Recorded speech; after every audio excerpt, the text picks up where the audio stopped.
Hi there, everybody. My name is Kate, and welcome to my channel, Trinergy Awakens Naturally. So the weird just gets weirder.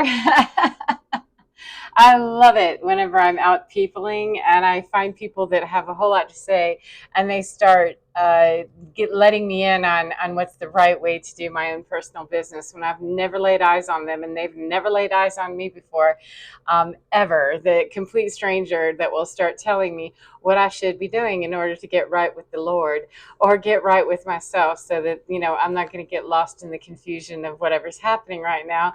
And I don't mean this to be ugly. This woman was, I'm sure, coming from a very genuine place. That's what it seemed like. But I thought it was quite strange. Now, this is the time. This is the time when we have a lot of people that are really hardcore deep digging into their religiosity or their religious bag or their spiritual bag or whatever. They're reaching into their comfort bag of, hey, I rely on my spirituality or I rely on my religion. And so I do it right, of course. And I'm going to want to make sure that I tell everybody else, especially when we feel uncomfortable about somebody else's religious practice or their lack thereof. We know the right way because obviously we're in a cluster of people who all agree with the same thing. So it must be right because our Bible said so, our doctrine said so, our priest, our preacher, our pastor, our minister, our spiritual guide, whatever, told us, which is fine. A collective of people who are all joined together in one belief system is fine with me. I don't have a problem with it. It's just that when we try to shepherd and herd everybody else through that same story and funnel that in, if that worked, friends, 144, we'd already have gotten there. We'd already arrived at that door and we'd all be walking through it as one collective body that believed one collective book, which we don't have that. We do not have one spiritual textbook for the earth that everybody can agree on. So I'm going to say that the mindset that my way is the way, pardon me, my way is the way, or our certain doctrine is the way, it's the right way. Okay, so anyway, there I am.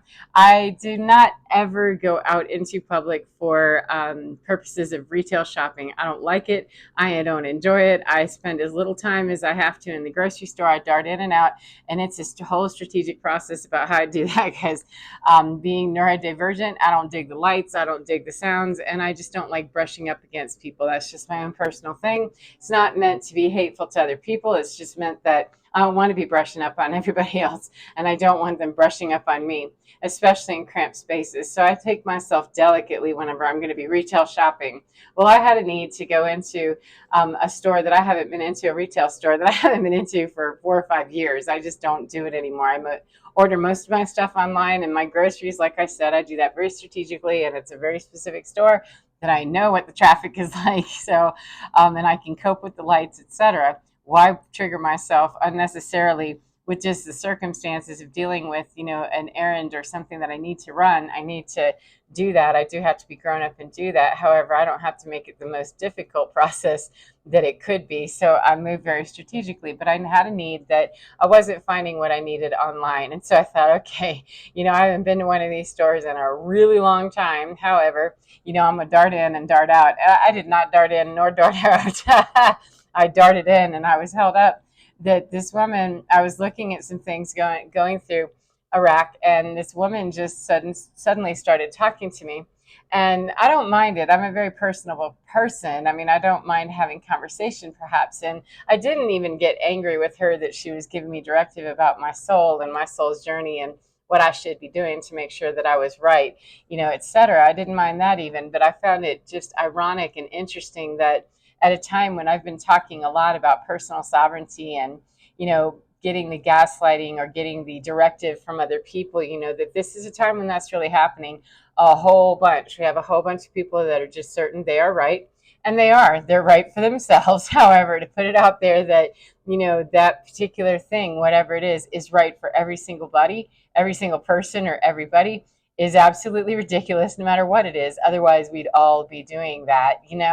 Um, and those of us that weren't all doing that, we'd all be criminals and, lumps of terrible people doing terrible things all the time. And that simply isn't true. We have terrific people in this religion, that spiritual practice, this, nature experience, et cetera, et cetera. And we have awful people in all of that as well. So the spectrum includes the good as well as the bad, no matter what we're talking about. But anyway, I'm there, running through this rack hard. Like, I just need to pick this up. I got to find it. And that's it. I want out of here. And she started talking to me, and I couldn't, first of all, I had a hard time judging, like, how old is this woman? She just looks kind of timeless to me. She's an elderly woman. However, I was quite surprised when she said she was 78 years old. And when she was talking to me, I had an article of clothing that I was going to just swag and like, yeah, that'll probably do.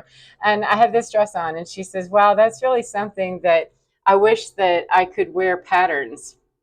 And, I was kind of taken with the fact that, oh, that's right. People like to get into conversation sometimes when they're standing at a wreck. That's never happened to me before. But hey, I guess some people like to do that. So I started chatting her there, and I said, what do you mean? What are you talking about? And she said, I don't wear patterns. I never wear patterns. And so I said, oh, okay. And then I'm assessing the situation. I'm looking at an older lady, at least my age. She looked like maybe she was at least 10 or 15 years older than me. And my girl was actually 25 years older than me, but that's okay. That she was talking about her experience with what she was wearing, and the colors that she wore, and that she was raised Amish, and that was her background, and that early on, actually, sorry, she was raised to a certain age of being Amish, the Amish overtones, but she actually went to a Lutheran church. And so she said, I kind of broke out of that idea, and I started, wearing colors that were less drab and things like that. And so I'm thinking, wow, that's quite a background. That is quite a background, that she's 78 years old and, is saying that she's afraid to wear a pattern, that it's too much for her. And so I get engaged in the conversation because I'm kind of curious, like what drives a person to listen to some doctrine or some idea that what kind of clothes you wear defines what kind of soul you have. It can, and it also cannot. It swings both ways. What we wear, our outer trappings, very rarely has anything to do with anything that's truly about the nature of what is inside of us, the very essence of us. However, if we're aligned with ourselves, we tend to be aligning with the patterns, the colors, the chains, the rings, the whatever it is, that sings to our soul. And so I was just curious at that point, and we talked a little bit more about it. We must have stood there for half an hour just chatting. And she said she picked out a dress that was really beautiful. It was bright and it had a huge pattern on it. And I said, well, would you be willing to, let me just do a little experiment with you? And she's kind of looked at me, and I said, nothing bad. I said, I'm just going to hold it up to you. And I said, how do you feel about that? And I took a picture of her. I said, can I take a picture of you? And then I'll delete it. So, I don't have some weird lady in the store taking your picture and posting it nowhere.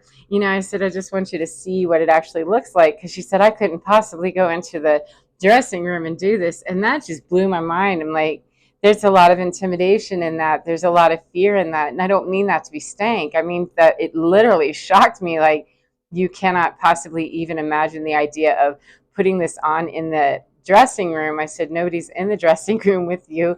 Nobody will see it but you.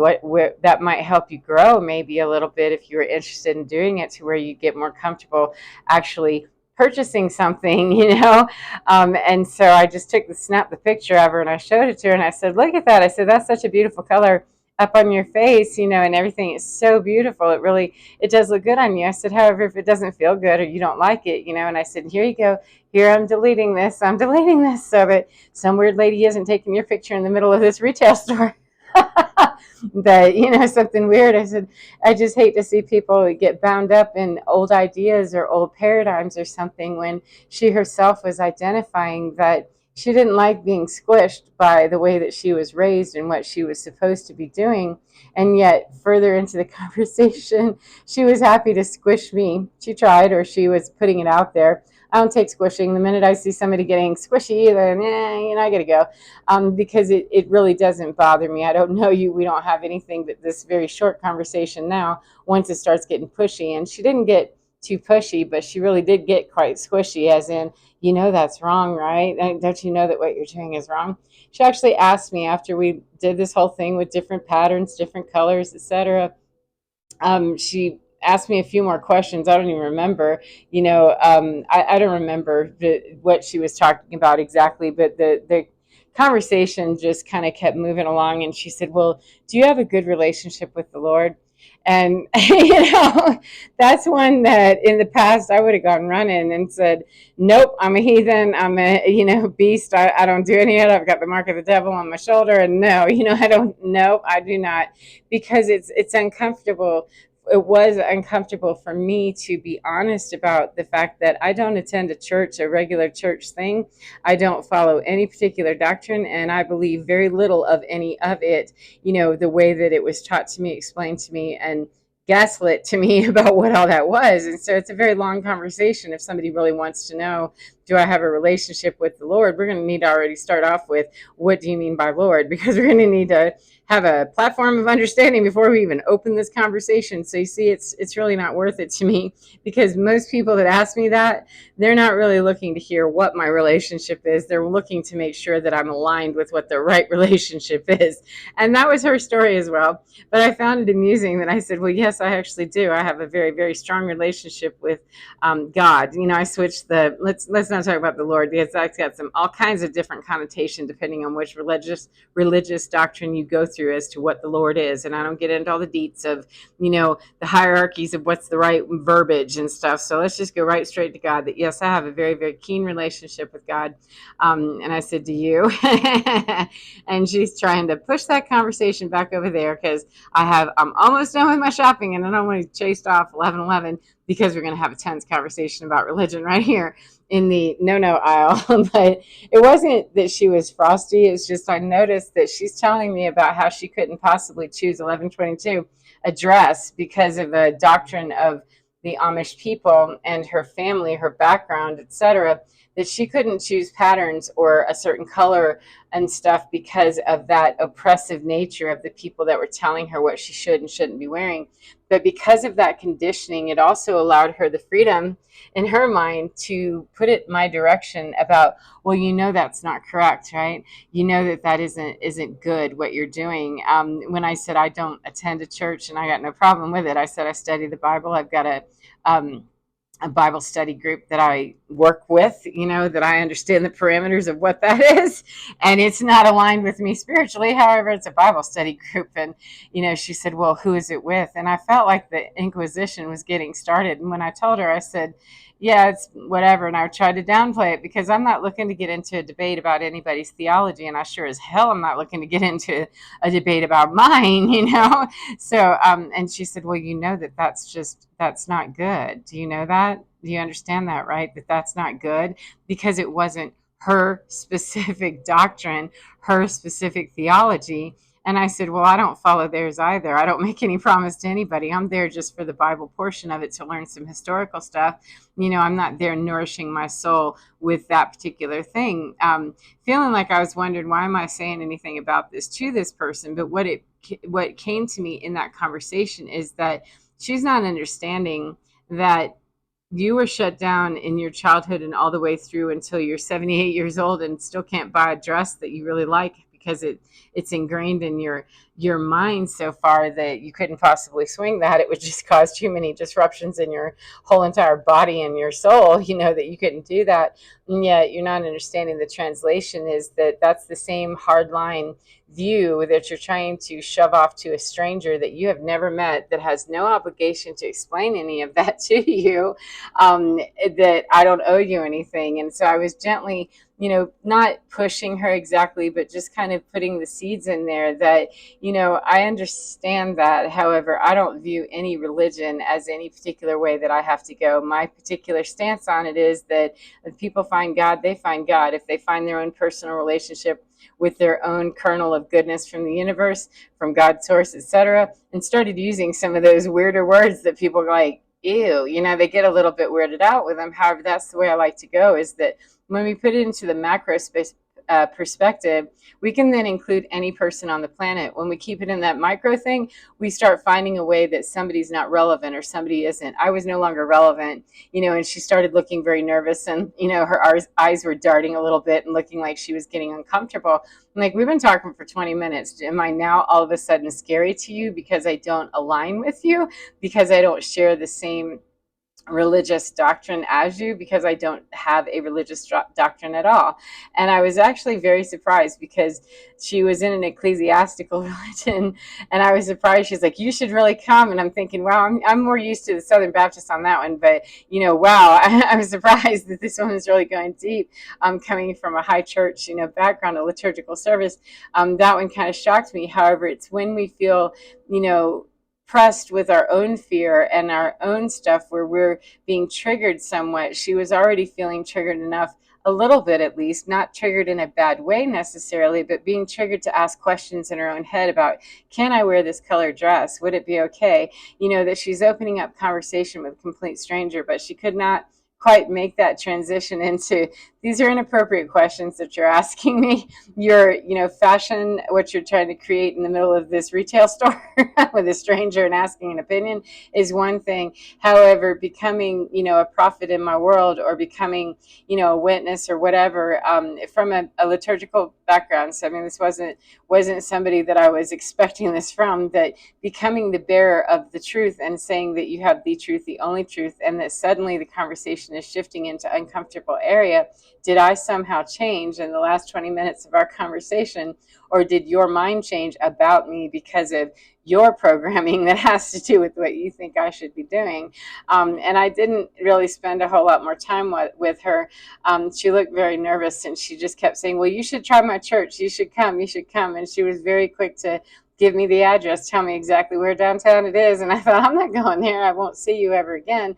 However, thank you very much for bringing to me some education about me and other people that I used to definitely, kowtow and not really speak my truth, or say, no, I'm not comfortable with this conversation or whatever. But at this point, I'm not uncomfortable with anybody's conversation with me as long as it's respectful. And even though she was pushy about, that's wrong, do you know that? That's wrong.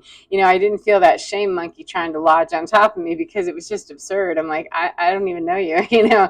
That's pretty bold. And that's something that I said in a recent video that I put out, is the audacity that people have to believe that, we have the one answer that's going to solve the problem for the whole entire planet.